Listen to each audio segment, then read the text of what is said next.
Hello, स्वागत है नए वीडियो में और नए अपडेट के साथ। उत्तर प्रदेश में जन्म और मृत्यु प्रमाण पत्र के लिए अभी तक जो पोर्टल से जो प्रोसेस था जैसे हम बनाते थे, कुछ उसमें नया चेंजमेंट हुआ है। किस तरह से उसका क्या प्रोसेस है, सारी चीज़ें यहाँ पे मैं एक्सप्लेन करने वाला हूँ। उसके साथ जो लेटर जारी हुआ उसको भी यहाँ पे दिखाने वाला हूँ। अभी तक क्या था कि उत्तर प्रदेश में 21 दिन के अंदर अगर आप जन्म या मृत्यु सर्टिफिकेट बनवा लेते हैं तो कोई परेशानी नहीं होती थी, और अभी भी बन जाता है। सेम प्रोसेस का था, अगर आप 21 दिन के अंदर बनवाते हैं तो अभी भी बन रहा है, कोई दिक्कत नहीं। लेकिन जिनका विलम्ब सर्टिफिकेट का मतलब यह है कि अगर आपका जन्म या मृत्यु प्रमाण पत्र बनवाना है और 1 साल से ऊपर हो गया है तो उसके लिए नई गाइडलाइन आई है, नया आदेश है। उसको हम कैसे यहाँ पे बनाएंगे और कौन बना सकता है, अथॉरिटी कौन है, किसके पास है, सारी चीज़ें एक्सप्लेन करने वाले। नया जो पोर्टल आ गया है RCCMS पोर्टल, इस तरह से आप पोर्टल यहाँ पे देख सकते हैं, राजस्व न्यायालय कंप्यूटरीकृत प्रबंधन प्रणाली। अब इस पोर्टल से बनना है, उसमें भी लेटर में साफ साफ लिखा है, इसमें भी आपको उसकी जो हार्ड कॉपी होती है उसको अपलोड करना होता है। तो सारी चीज़ें जो लेटर पे अभी हम दिखाते हैं और इस पोर्टल का कैसे यूज होना है, सारी चीज़ें। अभी तक जो CRS पोर्टल का ये है, यहाँ से ही बनेगा, लेकिन उसमें एक जो कॉपी अपलोड करनी होगी, आप लेट जो विलम्ब अपलोड करते हैं वो किसके द्वारा अपलोड करनी होगी, सारी चीज़ें मैं यहाँ पे क्लियर करता हूँ। जैसे कि चलते हैं पहले जो मेन लेटर जो आदेश जारी हुआ है PDF में, उसमें मैं आपको दिखा देता हूँ। यहाँ पे इस तरह से आप देख सकते हैं कि जो मेरे पास एक लेटर है, मैं यहाँ पे क्लिक करता हूँ। ठीक है, आप यहाँ पे देख पा रहे होंगे किस तरह से एक लेटर यहाँ पे जारी हुआ कि माननीय उच्च न्यायालय के आदेश शीर्ष प्राथमिकता से, इसका जो फाइल नंबर है ये यहाँ पे लिखा हुआ है। ठीक है, आप इसको ऑनलाइन भी देख सकते हैं सर्च करके कि क्या इसका प्रोसेस लेटर है। ठीक है, यहाँ पे देखिए जो लेटर जारी हुआ, जो इसका सब्जेक्ट है मेन यहाँ पे, और जो आप देख सकते हैं दिनांक 11 सितंबर 2023 का है। ठीक है, और यहाँ पे जो इसका सब्जेक्ट यानी विषय 1 वर्ष की अवधि के उपरांत जन्म एवं मृत्यु के विलंबित पंजीकरण के प्रकरण में उप जिला मजिस्ट्रेट SDM द्वारा RCCMS पोर्टल यानी जो इसकी लिंक है vaad.nic.in यानी waad.nic.in से आदेश निर्गत किए जाने के संबंध में, यानी कि पहले उस पोर्टल पे अपलोड करना है। चलिए इसकी सारी चीज़ें मैं यहाँ पे देख लेता हूँ। ये लेटर आपके ब्लॉग से या आपके जो भी जहाँ पे मिल जाएगा तो आप लोग उसको देख सकते हैं, या ऑनलाइन भी आप इसको देख सकते हैं। यहाँ पे जो पहले का जो प्रोसेस था वो भी लिखा है, पहले आप देख लेते हैं।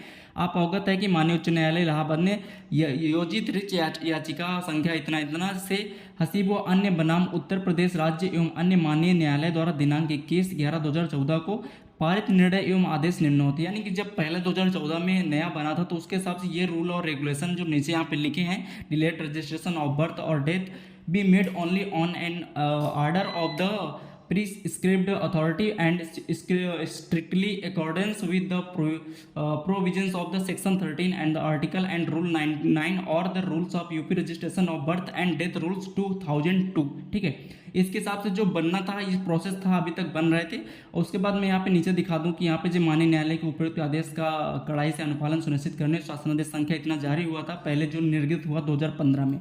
2015 में कुछ प्रोसेस था उसी हिसाब से बन रहा था। और फिर यहाँ पे मैं बता दूं कि 2020 का जो प्रोसेस था, नया जब संशोधन होकर बना था, तो उसमें जो CRS पोर्टल था, यहाँ पे लिखा है कि अनुक्रम में जन्म मृत्यु पंजीकरण का कार्य दिनांक 1/1/2020 से भारत के महारजिस्टर कार्यालय गृह मंत्रालय भारत सरकार द्वारा विकसित एवं संचालित CRS पोर्टल crs.org.gov.in पर बनते थे। अभी तक आप लोग भी जानते हैं कि जो CRS पोर्टल ये है, यहाँ से बनता था सर्टिफिकेट, अभी भी बन रहा है। ठीक है, और इसमें आगे जो बात करते हैं कि अब क्या नया क्या हुआ है, और इसी से बनना था। कहीं से अगर आप दूसरी जगह से बनवाते हैं तो मान नहीं होता था।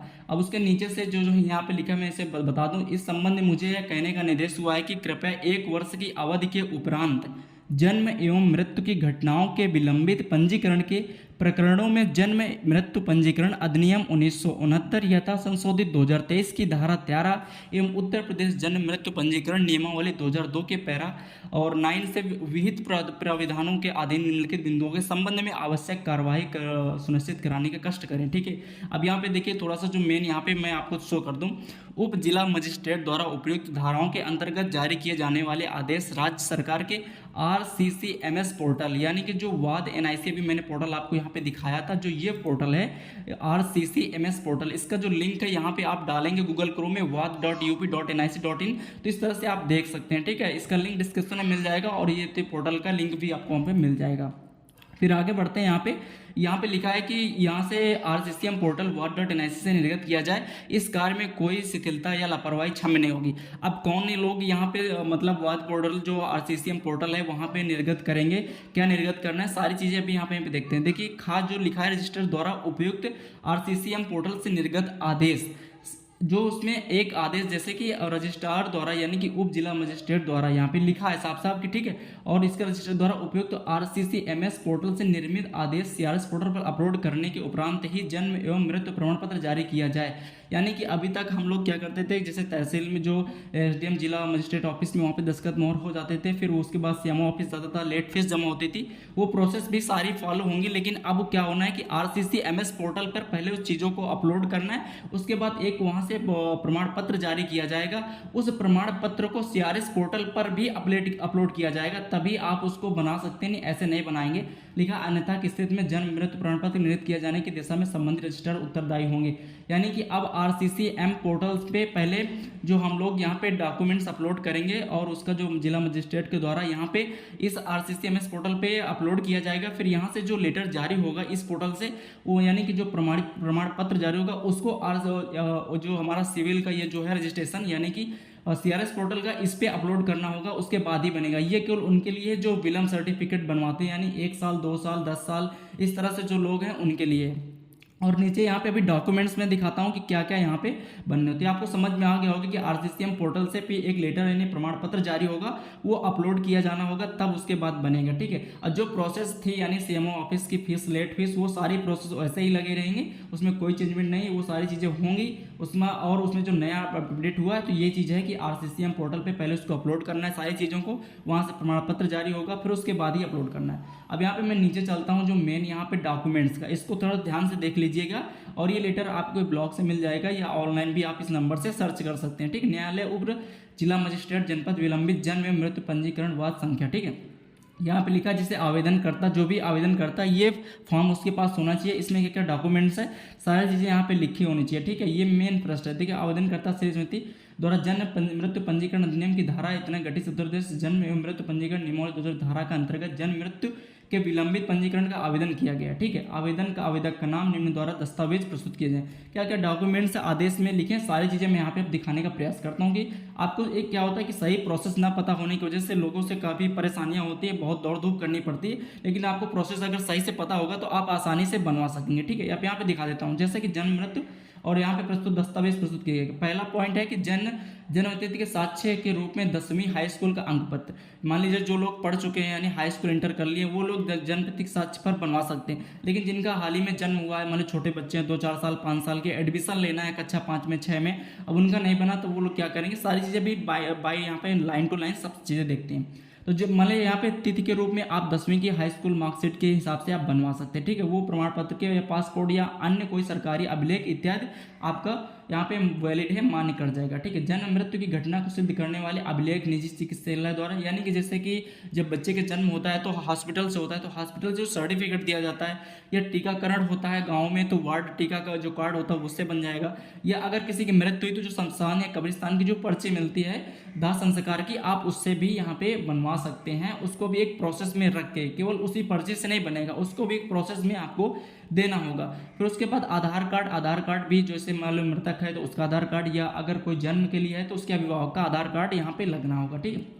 उसके बाद यहाँ पे साक्ष्य और गवाहों के लिए, यानी आप एक व्हाइट पेज पे कुछ गवाह यहाँ पे लिखवा लेंगे, बयान लिखवा लेंगे गांव से कि हाँ प्रमाणित किया जाता है कि ये मतलब जो चीज़ें यहाँ पे हैं वो सही हैं, कोई गलत चीज़ नहीं है, तो उसमें दस्तखत होंगे 2-4-6 लोगों के, वो प्रमाणित करेंगे। और यहाँ पे ये भी लिखना है कि आवेदक द्वारा सादे कागज पर प्रस्तुत घोषणा पत्र की यह जन्म मृत्यु की घटना संपूर्ण भारतवर्ष में पूर्व में कहीं भी पंजीकृत नहीं कराई गई, यानी इससे पहले कहीं का आवेदन नहीं किया गया है, ये फर्स्ट टाइम हो रहा है, ये सारी चीज़ें उसमें लिखनी है, ठीक है। फिर रजिस्ट्रार रजिस्ट्रेशन यूनिट का नाम यहाँ पे डाला जाएगा, जो द्वारा उपलब्धता प्रमाण पत्र। फिर यहाँ पे लिखा है मजिस्ट्रेट की टिप्पणी या अधोस्तरी द्वारा आवेदन के समर्थन में प्रस्तुत दस्तावेज तथा साक्षियों के शपथ पत्रों एवं जांच आख्या का अवलोकन किया गया। आवेदक के जन्म मृत्यु की घटना की शुद्धता के आदि के बारे में शपथकर्ताओं से उनके संबंधित शपथकर्ता उल्लेखित तथ्यों की सत्यता का पता लगाया गया, ठीक है। फिर उसके बाद आवेदन आपका स्वीकृत होगा। फिर उसके बाद रजिस्ट्रार जन्म मृत्यु के पास यहाँ पे को आदेशित किया जाएगा, आदेशित किया जाता है कि श्रीमती का, इनका जो पुत्र का इनका जन्म या मृत्यु दिनांक हुआ था कि प्रविष्टि जन्म मृत्यु रजिस्ट्रार में दर्ज करते हुए आवेदन के नियमानुसार विलंब शुल्क प्राप्त कर तदनुसार प्रमाण पत्र जारी करें, ठीक है। तो ये फॉर्मेट है, इसमें लिखा हुआ है सारी चीज़ें कि किस तरह से आप बनेंगे, यानी कि जो विलंब शुल्क है वो तो जमा ही होगा। अब ये जो RCRSSM पोर्टल से जो आपको यहाँ पे दिखाया गया है कि इससे प्रमाण पत्र निर्गत होगा उसके बाद ये प्रोसेस अब किनको करना है, यानी कि जो विभागीय लोग हैं वही लोग कर पाएंगे, जिनके पास अथॉरिटी है सभी लोग नहीं कर पाएंगे यहाँ पे RCCMS पोर्टल से अपलोड करना। और जैसे ही आगे अपडेट आता है कि कौन लोग इनको बना सकते हैं, किनको ID पासवर्ड मिला है, या विभागीय जो सब डिस्ट्रिक्ट यहाँ पे जो दिया गया कि यानी मजिस्ट्रेट ही उसका प्रमाणित करेगा, तो आई होप अभी वही लोग करेंगे, हम लोगों का यहाँ पे कोई इशू इंटरफेस नहीं। लेकिन हाँ, आप लोगों को जानकारी होनी चाहिए कि क्या प्रोसेस है, किस प्रोसेस से बनेगा, सही प्रोसेस क्या है। इस पर्पज से मैंने आपको ये लेटर पूरा दिखा दिया है। आप चाहें तो इसका ऑनलाइन आप देख सकते हैं लेटर को, बाकी आपके ब्लॉग के माध्यम से ये लेटर आपको मिल जाएगा। आप चाहें तो इस जो पेज है आप इसका स्क्रीनशॉट अपने साथ पास रख सकते हैं और यहाँ पे देख सकते हैं सारी चीज़ें यहाँ पे मेंशन है, क्या क्या सारी चीज़ें मेंशन है आप देख सकते हैं। आई होप आपको समझ में आ गया होगा कि क्या प्रोसेस है, यानी कि आप गलत तरीके से कोई जन्म या मृत्यु सर्टिफिकेट मत बनाएं, उसके मतलब एक रिकॉर्ड में एक सिस्टम से बनाना है अगर 1 साल के ऊपर का है। तो इस तरह से कुछ प्रोसेस है। आई होप आपको समझ में आ गया होगा कि नई चीज़ें कुछ क्या इन्वॉल्व हुई है। आगे वीडियो में बात करते हैं कि जैसे अगर कोई इशू होता है क्या किस प्रोसेस से बनने वाले एकदम बनना स्टार्ट हो गए, सारी चीज़ें मैं क्लियर करके बनाऊंगा। Thanks for watching.